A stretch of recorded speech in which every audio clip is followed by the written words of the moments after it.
Praise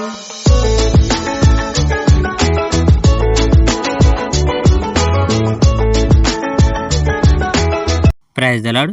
ప్రభువైన యేసుక్రీస్తు వారు ఈరోజు మనకు అందిస్తున్నటువంటి వాగ్దానం దానియేలు 6వ అధ్యాయం 16వ వచనం. నీవు అనుదినము తప్పక సేవించుచున్న నీ దేవుడే నిన్ను రక్షించునని చెప్పాను. తర్వాత ఆ మనుషులు ఒక బృందంగా రాజు వద్దకు వెళ్ళారు. రాజా, గుర్తుంచుకో, మాదీయులు పారసీకుల చట్టం చెప్తున్నదేమనగా రాజు చేసిన చట్టాన్ని మార్చుటకు రద్దు చేయుటకు వీలు లేదు అని వారు చెప్పారు. అందువల్ల రాజైన దర్యావేషు ఆజ్ఞ ప్రకారం దానియేలును తీసుకొని వచ్చి సింహాల గుహలోకి త్రోసివేశారు. రాజు దానియేలుతో ఇట్లా అన్నాడు, నీవు నిరంతరం ఆరాధించే నీ దేవుడే నిన్ను రక్షిస్తాడని భావిస్తున్నావు. ఒక పెద్ద బండను తీసుకువచ్చి దానిని సింహాల గుహ యొక్క ద్వారం మీద ఉంచారు. తరువాత రాజు తన ఉంగరంతోనూ మరియు తన ఉద్యోగుల ఉంగరాలతోనూ ఆ బండల మీద ముద్రలు వేశారు. ఎవరో బండను తొలగించి దానియేలును సింహాల గుహ నుండి వెలుపల తీసుకురాకూడదని ఇలా చేశారు.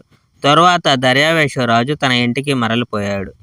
ఆ రాత్రి రాజు భోజనం చేయలేదు. ఆ రాత్రి తనకు వినోదాన్ని కలిగించకూడదని ఆదేశించాడు. ఆ రాత్రంతా రాజు నిద్రపోలేదు. ఆ మరునాటి ఉదయం రాజైన దర్యావేషు వెలుతురు వస్తుండగా సింహాల గుహ వద్దకు పరుగెత్తుకు వెళ్ళాడు.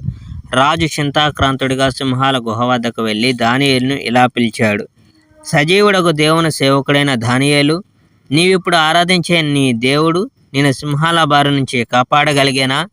రాజా, నీవు చిరకాలం వర్ధిల్లాలి. నా దేవుడు నన్ను రక్షించడానికి తన దూతను పంపి సింహాల నోళ్లను మూసివేశాడు.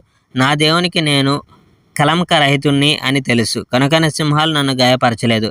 రాజా, నీకెప్పుడు నేను అన్యాయం చేయలేదు అని దానియేలు బదులు చెప్పాడు. దర్యావేషు రాజు చాలా సంతోషించాడు.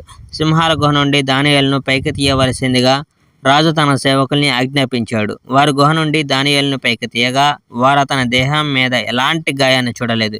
దానియేలు తన దేవుణ్ణి విశ్వసించిన కారణంగా అతనికి సింహాల వల్ల ఎలాంటి హాని జరగలేదు. Praise the Lord. May God bless our India.